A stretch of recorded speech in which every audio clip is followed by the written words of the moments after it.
Hello good evening, welcome to my channel. നേരെ വീഡിയോയിലേക്ക് പോകാം. നമ്പർ 1, അണ്വായുധ നയം മാറ്റി റഷ്യ. പുതുക്കിയ നയരേഖയിൽ റഷ്യൻ പ്രസിഡന്റ് ഒപ്പുവെച്ചു.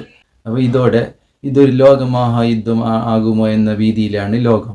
അപ്പോൾ ഇത് ഉക്രൈനും റഷ്യയും തമ്മിലുള്ള യുദ്ധം 1000 ദിവസം പിന്നിട്ട ഒരു പശ്ചാത്തലത്തിലാണ് ഈ ഒരു തീരുമാനം റഷ്യ കൈക്കൊണ്ടിരിക്കുന്നത്.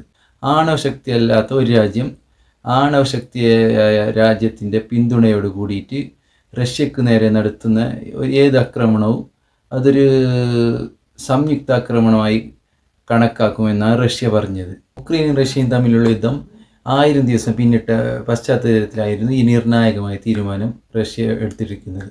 അപ്പോൾ സുപ്രധാനമായ അത്തരം അക്രമങ്ങൾക്കെതിരെ അണ്വായുധം പ്രയോഗിക്കാൻ റഷ്യ മടിക്കില്ലെന്നും പറഞ്ഞു.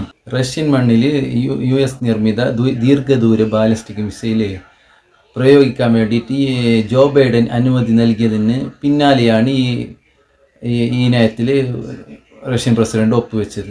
അണ്വായുധം ഉപയോഗിക്കാൻ വേണ്ടിയിട്ട് റഷ്യക്ക് കൂടുതൽ അധികാരം നൽകുന്ന നയമാണ് ഇത്.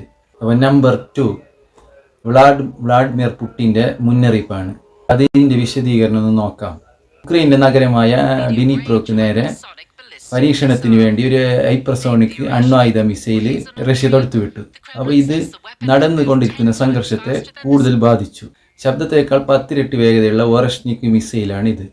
അപ്പോൾ ഇത് ഒരു വ്യവസായ കേന്ദ്രത്തിൽ ഇടിക്കുകയും 2 പേർക്ക് പരിക്കേൽക്കുകയും ചെയ്തു. ഉക്രൈൻ റഷ്യ യുദ്ധത്തിൽ ദീർഘദൂര ബാലിസ്റ്റിക് മിസൈൽ യൂറോപ്യൻ രാജ്യങ്ങൾ ഉക്രൈന് വേണ്ടിയിട്ട് വിതരണം ചെയ്തു. അപ്പോൾ ഇത് റഷ്യക്കെതിരെ ഉപയോഗിച്ചതിനാണ് ഈ നടപടി. അപ്പോൾ റഷ്യയെ മിസൈൽ ഉപയോഗിച്ചുകൊണ്ട് ആക്രമിക്കാൻ വേണ്ടിയിട്ട് US-ൻ്റെയും ബ്രിട്ടൻ്റെയും നീക്കങ്ങൾക്ക് മോസ്കോ മറുപടി നൽകുമെന്നാണ് ക്രെംലിൻ പറഞ്ഞത്. യൂറോപ്യൻ രാജ്യങ്ങൾക്ക് മുന്നറിയിപ്പ് നൽകാൻ വേണ്ടിയിട്ടാണ് ഈ ആക്രമണം രൂപകൽപ്പന ചെയ്തതെന്ന് ക്രെംലിൻ പറയുന്ന ഒരു ആസ്ഥാനം പറഞ്ഞതാണ്. ടെലിവിഷൻ പരിപാടിയിൽ പ്രസിഡന്റ് പുടിന് ഈ മിസൈൽ ആക്രമണം സ്ഥിരീകരിച്ചിന്.